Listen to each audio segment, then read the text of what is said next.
One Brown. Oh, whoa. I did nothing. Whoa. I did nothing. Right here. Say right here. I did nothing. What did I do? Say right here. I left 2 notes. One for the No, face me. Face me. And don't ever do that again. I left a piece of paper. Ever do that again. It's a piece of paper. If you come out, you walk to that podium. Am I understood? Am I understood? Yes, Your Honor. Go ahead, counsel. One Brown, Deputy Chief Public Defender, appearing with and on behalf of Mr. Amit Ehrenreich. Please state your name. To ensure justice is made, I will make 5 brief statements and then state my name. No, Dana you will from the state forensic your center name. You had will first state met me your on name. of July 20. Take him back. Yet, Take him back. 7 months later. Because take him back. He'll follow the rules or not. Have a good day. We may call you back. We may not. Okay. So, Your Honor, for the record, For the record, what? Mr. Ehrenreich remains incompetent. But I guess that. Yeah, I know. And I think he technically has to be here. I don't know that he's forfeited the right. Miss Hughes, are you okay? No, why embarrassed? What are you embarrassed about? Sorry, I'm totally kind of just overwhelmed. I'm really sorry. Okay, no, go ahead. She shouldn't be embarrassed by it. Okay, so we all have to be real. Had that been Blanche, he would have been punched. So I'm just saying. I mean, I would have been tagged out, he'd be down. We going to. Looking to address the condition of bond that requires that Mr. Hopkins be on house arrest. Prior to this matter, Mr. Hopkins was employed as a result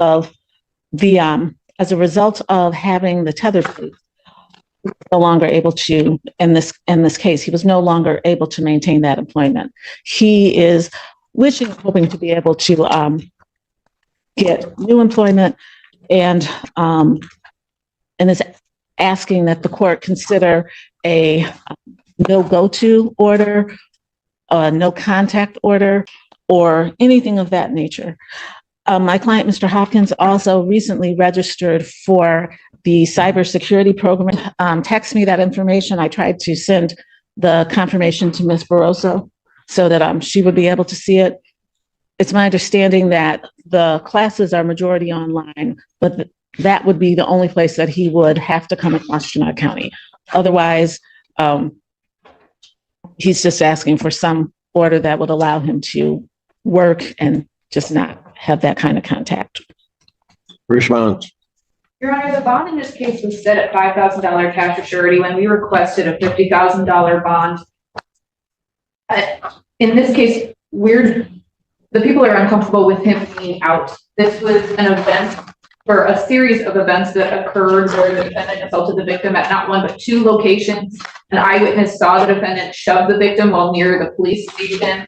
The police attempted to make contact with the defendant, and then he picked up, as a result of him resisting, picked up 5 counts of R&O against 4 different officers. One of those 5 counts is an R&O causing injury that was so severe that the officer is actually seeking specialized medical treatment from an orthopedic surgeon. At this point, this is a 9. So hold on. There was a DV and then an officer injured. Why is he out? Your Honor, if I could address. Hold on. I'll let Ms. Barroso finish and then you can address it. I just had an intermediate question. Go ahead. So at this point, I don't think that a modification of bond removing him from being on house arrest is appropriate. We objected to a nominal bond of $5,000 when it was originally granted. At this point, I don't think that any further reduction is appropriate. A couple of things. First of all, Mr. Hopkins is here with his father. He is 20 years old. He has no prior criminal history.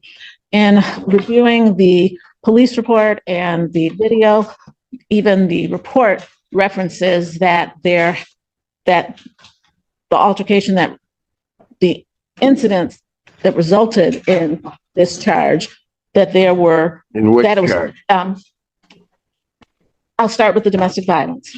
That with those charges, that there was a more complicated situation. I believe the officer said, the report said something to the effect of, and this would also go to the property, that there had been physical altercations between the two of them, fighting between the two of them, and breaking of objects between the two of them. So I believe that there's more to this than said. The allegations of the domestic violence are the one of the shoving, and also I believe Mr. Hopkins taking his own computer back from the complainant. That's the second allegation of the domestic violence. And the resisting and obstructing is, the allegations are that Mr. Hopkins, not that Mr. Hopkins turned around and slammed someone or punched them or anything, that he pulled away.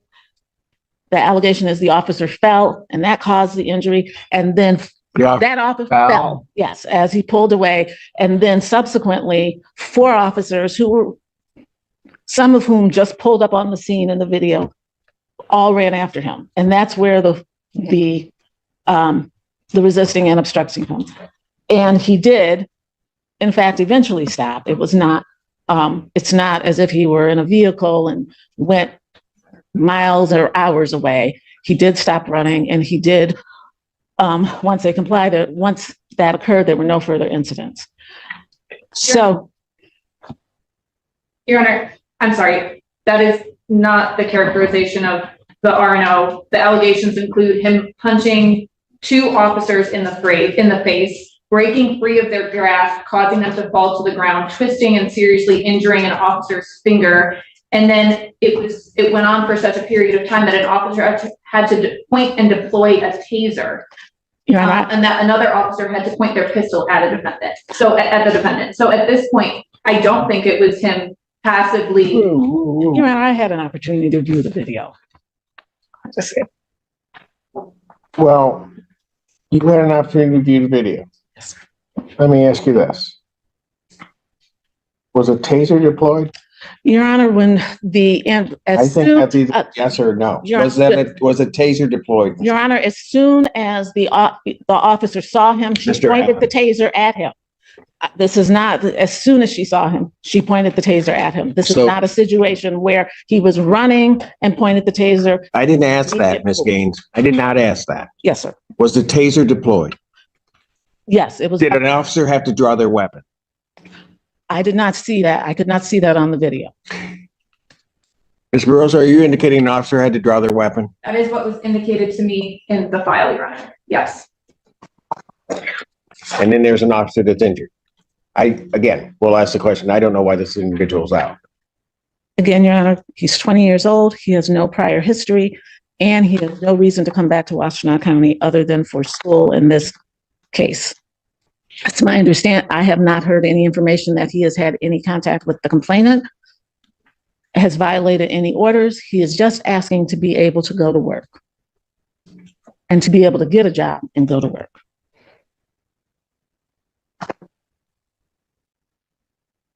Your Honor, would you want to hear from Mr. Hopkins' father, who's present? I don't know what he could tell me at this point in time. I'm more worried about the bond as it originally is set.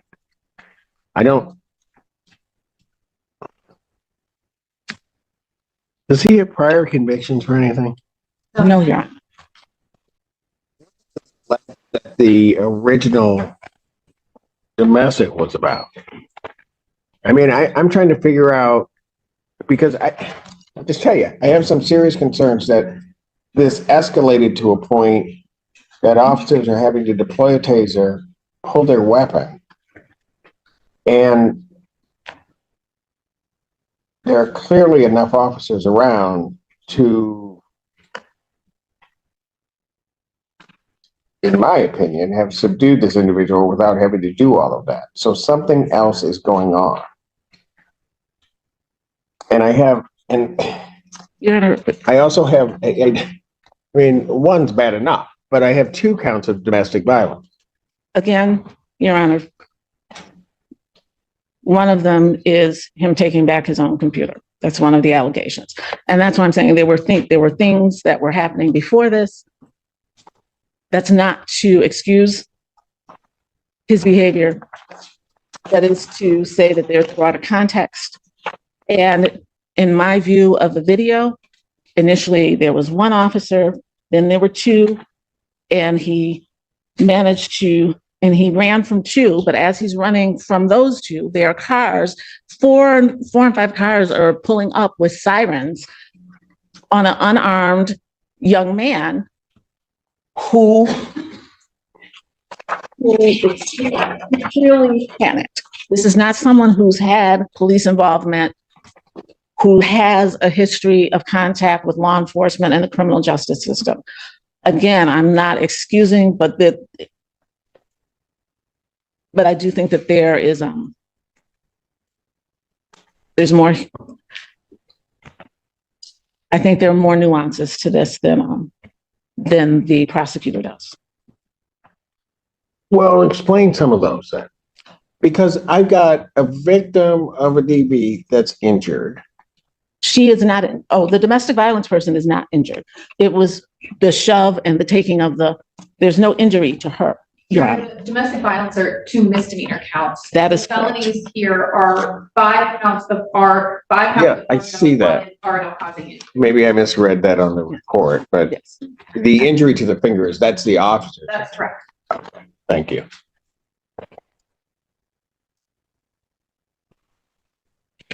I don't understand this. I mean, there's a lot I don't understand. How, and I get there are resisting and obstructings that are filed that some may look at as questionable in terms of the charge. I get that.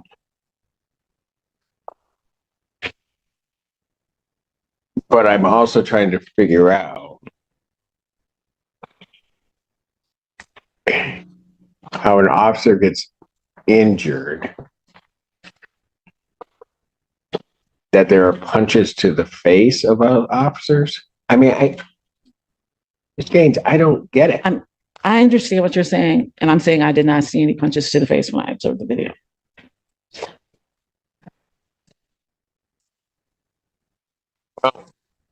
Tell you what, I'm certainly not changing any conditions. Can you explain to me one reason why I shouldn't raise his bond? Your Honor, he has appeared for every court date, and he has not picked up any new charges. He has not had any contact with the complainant on the domestic violence or any of the officers. My understanding from him is that he has only come to Washtenaw County for court. He does not even reside in this county. It does not appear he's a flight risk, nor that he is a danger to the community. He is here with his father. He has come to every court date, and he's highly responsive to my calls and texts. And absent the no offer in this matter, we'd be looking to resolve it. Anything else from the people? No, Your Honor. You know what? I'm not changing his condition in the bond. I'm not at this juncture going to up his bond either, although of rights I should. Of rights, I don't think he should be out around tethered or not, given that behavior. But I'll let Judge Perry deal with that after she hears the preliminary examination. Bond will continue. Motion for bond reduction or changing condition is denied. Thank you.